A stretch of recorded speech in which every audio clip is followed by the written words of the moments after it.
The Silent Warrior. Commander Krell stood at the front of the briefing room, his scaled skin reflecting the harsh overhead lights as he surveyed the assembled warriors. 20 of the Galactic Alliance's finest, representing 12 different species, all handpicked for this critical mission. His gaze lingered on each face, reading their emotions: anticipation from the Centauri twins, nervous energy from the Volari contingent, quiet confidence from the Thraxi warriors. Then his eyes found the human. Unlike the others who fidgeted, whispered, or performed their species' equivalent of pre-battle rituals, the human sat perfectly still. No tapping fingers, no shifting in the seat, not even the rapid eye movements typical of humans processing information. Just stillness. It was the first thing about this briefing that made Krell uneasy. Attention. Krell's voice cut through the chamber, and the room fell silent. Operation Firestorm begins in 12 hours. Our mission is to neutralize the Viridia weapons facility before they can deploy their new generation of autonomous war drones. Intelligence reports suggest they've created a hive mind that could overwhelm our defensive systems. Holographic displays materialize around the room, showing the target facility, a sprawling complex built into the side of a mountain on a distant jungle planet. Most of the soldiers leaned forward, studying entry points and defensive positions. The human didn't move. The facility is protected by a 3-tier security system. Krell continued, manipulating the display to highlight various points. Automated turrets, patrol drones, and a full battalion of Viridian shock troops. Our insertion will be via low-altitude drop under the cover of an ion storm. He paused, waiting for questions. The Centauri twins raised their hands simultaneously, asking about extraction protocols. The Volari commander inquired about atmospheric conditions. Even the typically reserved Thraxi had concerns about communication interference during the ion storm. The human asked nothing, just watched, observed, silent. When the briefing concluded, the warriors filed out, breaking into smaller groups to discuss tactics and equipment preparations. The human walked alone, making no effort to join any conversation. Krell followed him into the corridor. "Soldier," Krell called out. "A moment of your time." The human turned, his face impassive. According to his file, his name was Tanner. No rank was listed, unusual for an Alliance operative. "Commander," Tanner acknowledged, his voice surprisingly soft. "This is your first deployment with my team," Krell said, studying the human's eyes for any reaction. "Your file indicates extensive combat experience, but little else. Care to elaborate?" "Not particularly," Tanner replied evenly. Krell felt his dorsal spines stiffen in irritation. "I lead these warriors into battle, human. I need to know your capabilities and limitations." Tanner considered this for a moment. "I'm a problem solver, Commander. I identify objectives and eliminate obstacles. That's what I do." And the silence during the briefing. No questions, no concerns. The human's expression didn't change, but something flickered in his eyes. Questions imply uncertainty. I don't have any. Krell had commanded troops for 30 cycles, fought in 17 major campaigns, and encountered warriors from nearly every known intelligent species.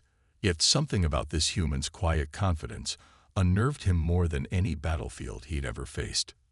"See the quartermaster for your equipment," Krell said finally. "Insertion is in 12 hours. Tanner nodded once and continued down the corridor without another word. The drop onto Viridia was chaos from the start. The ion storm that was supposed to provide cover had intensified beyond predictions, turning their controlled descent into a wild tumble through layers of electrified clouds. 3 pods were struck by lightning, their guidance systems fried. Another 2 collided in the turbulence. Krell's own pod slammed into the jungle canopy harder than planned, the impact dampeners barely saving him from serious injury. As he fought his way free of the crumpled metal shell, he activated his tactical display. 15 life signs remained active. 5 soldiers lost before they even touched ground. "Squad leaders, report," he hissed into his comm. Fragmented responses came back, distorted by the storm's interference. His warriors were scattered across 3 kilometers of dense jungle, far wider than planned. They would need to regroup quickly before Viridian patrols located them. A shadow moved silently through the undergrowth to his right. Krell whirled, weapon raised, only to find Tanner emerging from the vegetation. Unlike the commander's dented armor, the human's equipment showed barely a scratch. "Perfect insertion," Tanner said, his voice still carrying that unnerving calm. "Your pod took the worst hit.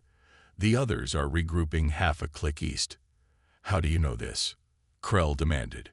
"Comms are barely functional." "I listened," Tanner replied simply, then pointed toward a dense thicket. Viridian patrol approaching from the north. 6 soldiers, heavy weapons. Before Krell could respond, the human melted back into the jungle, moving with such fluid grace that not a single leaf rustled at his passing. Krell followed, his larger frame making stealth more difficult. By the time he caught up, Tanner had positioned himself on a ridge overlooking a small clearing. Below them, a Viridian patrol moved in perfect formation, their chitinous exoskeletons gleaming in the dim light filtering through the canopy. They were using sonic probes to search for intruders, standard procedure after detecting unauthorized entry into their atmosphere. "We need to avoid engagement," Krell whispered. "Maintain stealth until we—" His words died as he realized Tanner was no longer beside him. The human had vanished. The first Viridian dropped without a sound, a thin blade protruding from the joint between its head and thorax. The second had only begun to turn when something flashed in the gloom, a second blade finding the identical weak point with surgical precision. The remaining 4 Viridians raised their weapons, clicking in alarm, but they were firing as shadows. Tanner moved among them like water flowing around rocks, never where their weapons pointed, always striking from an unexpected angle. 30 seconds later, the entire patrol lay dead, not a single shot fired. Tanner emerged from the clearing, wiping his blades clean on a broad leaf. His expression hadn't changed. No triumph, no adrenaline rush, no satisfaction. Just the same calm focus. "Problem solved," he said quietly. Krell stared at the human, his tactical mind struggling to process what he'd just witnessed. This wasn't standard Alliance combat training. This wasn't even elite Special Forces technique. This was something else entirely. "What are you?" he asked finally. Tanner looked at him, and for the first time, a hint of emotion touched his features, something like grim amusement. "I told you, Commander, I'm a problem solver." They'd regrouped with the surviving team members at an improvised rally point 3 kilometers from their planned insertion. The ion storm continued to rage overhead, limiting their comms and providing cover from Viridian orbital scanners. A mixed blessing, Krell thought as he surveyed his remaining forces. "The mission parameters have changed," he announced. "We're undermanned and off-target. The main approach to the facility is now too heavily guarded. We need alternatives." The Centauri twins suggested splitting into smaller teams to probe the perimeter defenses. The Thraxi warrior recommended waiting for the storm to pass to restore proper communications. The Volari argued for calling in an extraction and postponing the mission. Through it all, Tanner remained silent, studying the holographic map of the facility with the same intense focus he'd displayed during the briefing. "Human," Krell said, drawing everyone's attention to the quiet soldier. "You have thoughts on this?" Tanner looked up, seemingly surprised to be addressed. "Yes, there's a thermal exhaust outlet on the facility's eastern ridge, unguarded. Too small for most of your warriors, but I can fit. I can disable the inner security systems and open the maintenance access for the rest of you." "That's a suicide run," one of the Volari protested. "The exhaust would cook you alive." Tanner didn't respond to the objection, simply looking at Krell, waiting for a decision. "How did you identify this approach?" Krell asked. "It wasn't in the briefing materials. I observed the thermal patterns on the holographic display," Tanner said. "Regular venting cycles. 42 seconds off, 18 seconds on. More than enough time to move through the shaft between purges. Before Krell could respond, perimeter alarms flashed red. A large Viridian force was approaching, likely drawn by the discovery of the Slain Patrol. "We're out of options," Krell decided. "Tanner, proceed with your plan. The rest of us will create a diversion to draw their forces away from the eastern ridge." The human nodded once, checked his equipment with quick, efficient movements, and disappeared into the jungle without another word. "Commander," one of the Centauri twins spoke up as soon as Tanner was gone. "Can we trust him? He's not like any human I've encountered before." Krell watched the spot where Tanner had vanished into the undergrowth. "I don't know what he is," he admitted, "but right now he's our best hope of completing this mission." The ensuing battle was chaotic and brutal. Krell led his warriors in a false attack on the facility's main gate, drawing Viridian forces away from the eastern ridge. They fought well, but they were outnumbered and operating with limited communications. One by one, his warriors fell to enemy fire or were separated in the dense jungle. Krell found himself pinned down in a shallow ravine, his ammunition running low, 3 Viridian shock troopers closing in on his position. He prepared for a final stand when the facility's alarms suddenly blared. Not the perimeter warning, but the internal security breach alert. The Viridians hesitated, chittering among themselves in confusion. In that moment, Krell made his move, eliminating 2 before the third could react.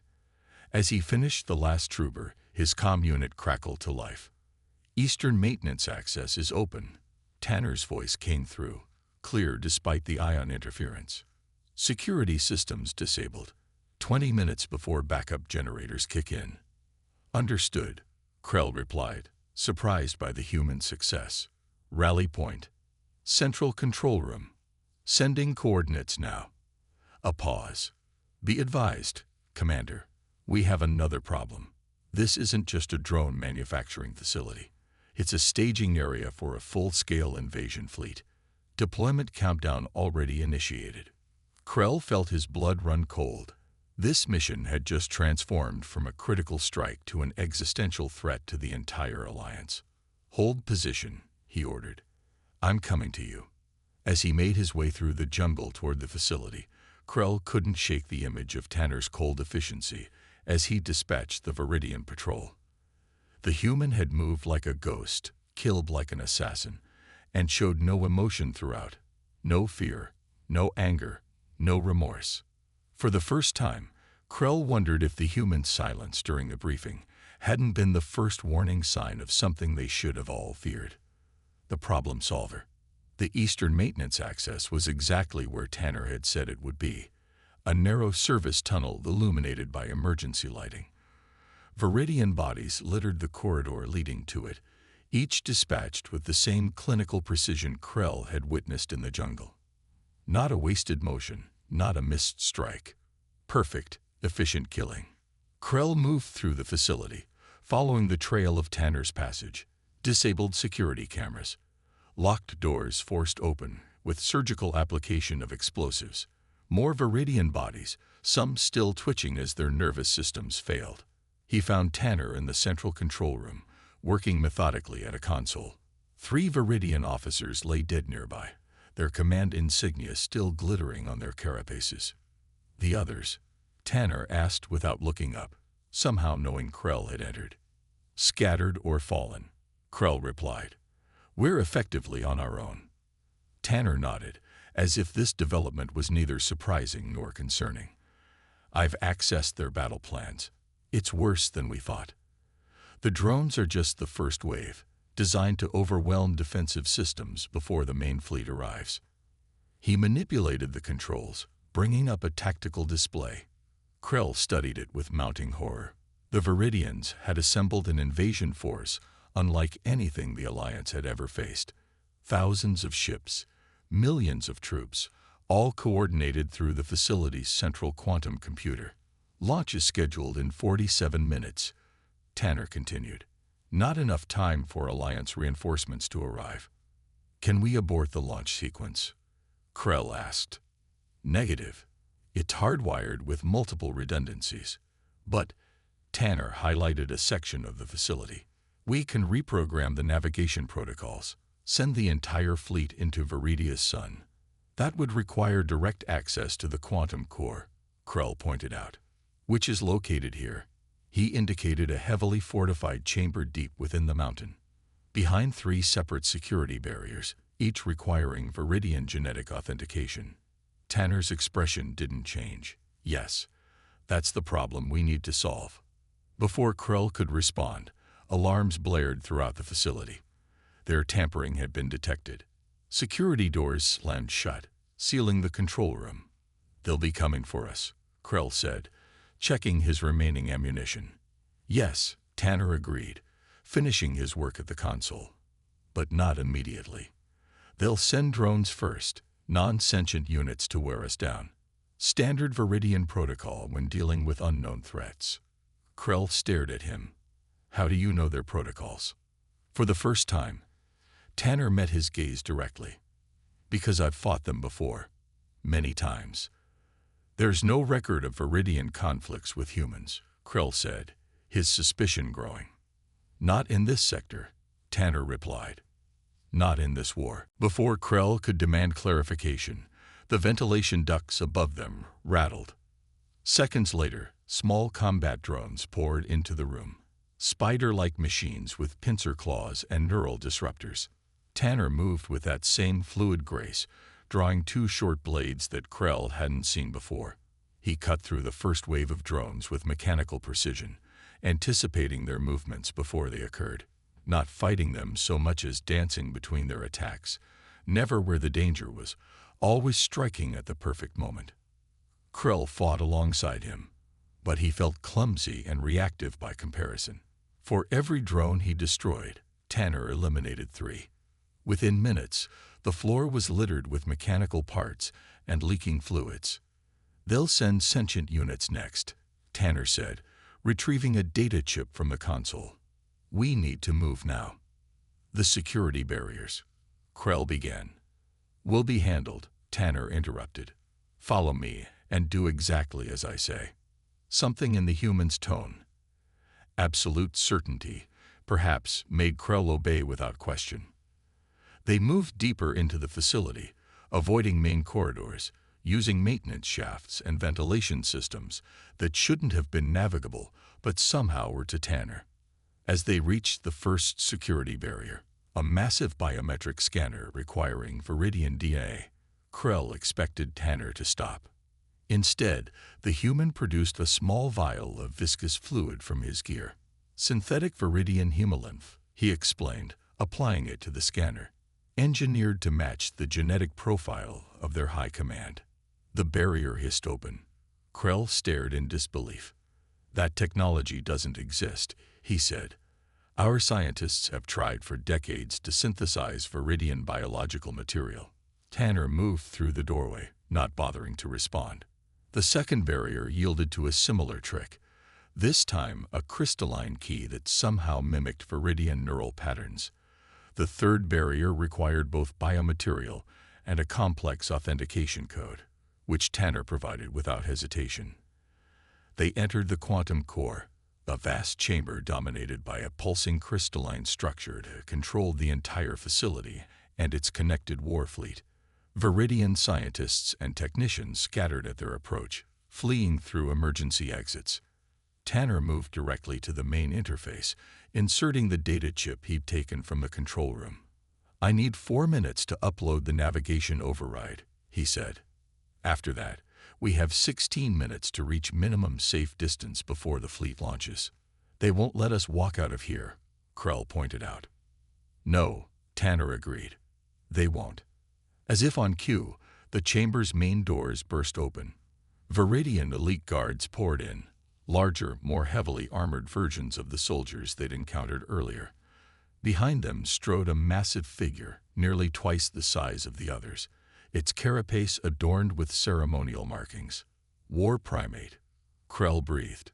"The Viridian Supreme Commander." The war primate's compound eyes fixed on them, mandibles clicking in what might have been amusement.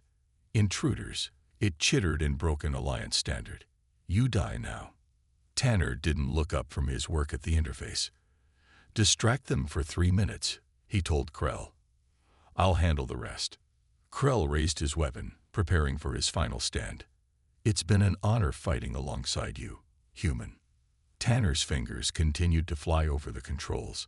Likewise, Commander. The Viridian forces surged forward, and Krell met them with desperate courage. He fought well, better than he'd ever fought before, inspired perhaps by Tanner's impossible calm. But there were too many, and they were too strong. Within 2 minutes, he found himself backed against the quantum core, bleeding from multiple wounds, his weapon depleted. The war primate towered over him, mandibles dripping with anticipation. Your species dies today, it clicked, raising a massive ceremonial blade. Upload complete. Tanner's voice came from behind him. Step aside, Commander. Krell dove to the left just as Tanner vaulted over the console. The human moved faster than Krell had ever seen any being move, closing the distance to the war primate before it could complete its strike. What followed was unlike any combat Krell had ever witnessed. Tanner didn't fight the Viridian leader. He dismantled it. Each movement precisely calculated, each strike targeting specific nerve clusters and joint connections. The war primate's size and strength meant nothing against Tanner's surgical violence. Within seconds, the mighty Viridian lay twitching on the floor, its nervous system systematically destroyed. The remaining guards froze, their hive mind momentarily stunned by the loss of their leader. We have 14 minutes, Tanner said, retrieving his data chip from the console. Run. Their escape from the facility was a blur of narrow corridors, emergency stairwells, and brief, violent encounters with Viridian security forces. Tanner led the way, somehow knowing the optimal path despite the complex layout. They emerged into the jungle just as the mountain began to rumble. The fleet is launching, Tanner explained as they ran. Automated systems taking over. In approximately 12 minutes, every ship will redirect into Viridia's sun. They reached a small ridge overlooking the facility just in time to witness the spectacle. Massive hangar doors slid open in the mountainside, revealing row upon row of warships. One by one, the vessels lifted off, their engines flaring bright against the dim jungle sky. How did you know? Krell asked, watching the ships rise. About the facility layout, the security systems, their protocols. All of it. Tanner stood beside him, his face illuminated by the glow of the departing fleet. For the first time, he looked tired. I'm part of a specialized division, he said finally. We study threats to humanity and develop countermeasures. Some of us are deployed to gather intelligence, others to eliminate immediate dangers. You're not Alliance military, Krell realized. No, Tanner confirmed. We operate independently. The Alliance is useful but limited. Too many species, too many competing interests. Humans learned long ago not to trust our survival to others. You've been fighting your own private war, Krell said, understanding dawning. Against the Viridians. Among others, Tanner nodded. This isn't the first invasion fleet we've redirected. It won't be the last. The sky above them turned blindingly bright as the first Viridian warships reached the sun and disintegrated. Thousands of vessels, billions of credits in resources, years of preparation, all disappearing in silent flashes of light. Is that why you were so quiet during the briefing? Krell asked. You already knew the mission better than I did. Tanner's expression softened slightly. Partly, but mostly because I was assessing. Assessing what? Whether your team would be an asset or an obstacle. He looked at Krell directly. You were an asset. Many of your warriors died with honor today. Krell wasn't sure if he should feel insulted or complimented, and if we had been obstacles. Tanner didn't answer directly. Problems require solutions, Commander. That's all. They watched in silence as the remainder of the fleet completed its fatal journey. When the last ship vanished into the sun's corona, Tanner activated a small device on his wrist. Extraction team is inbound, he said. They'll take you back to Alliance space. And you? Krell asked. I have other assignments. Tanner extended his hand in the human gesture of respect. "It was an honor serving with you, Commander Krell." Krell took the offered hand, feeling the surprising strength in the human's grip. "I've commanded warriors from a dozen worlds," he said, "fought alongside legends and heroes, but I've never seen anyone like you." Tanner's lips curved in what might have been a smile. "There are more of us than you think. Quiet humans at briefings across the galaxy. Watching, assessing, solving problems." The extraction ship appeared on the horizon, a sleek craft unlike any Alliance design Krell had seen. Tanner nodded one final time before turning to leave. "Tanner," Krell called after him. "The first red flag, your silence during the briefing. I should have recognized it sooner." The human paused, looking back over his shoulder. "Perhaps, but would it have changed anything?" Krell considered this. "No," he admitted finally, "but I would have been less surprised." "Then no harm done," Tanner said, and disappeared into the jungle as silently as he had appeared. As Krell waited for the extraction team, he thought about the quiet human and the warning signs he'd missed. The Alliance considered itself the greatest power in the galaxy, a collection of the most advanced species united in common purpose. But today, he glimpsed something else. A shadow war fought by silent warriors who moved between the stars, solving problems most species never even knew existed. And for the first time in his long military career, Commander Krell was truly afraid. Not of humanity's potential enemies, but of humanity itself.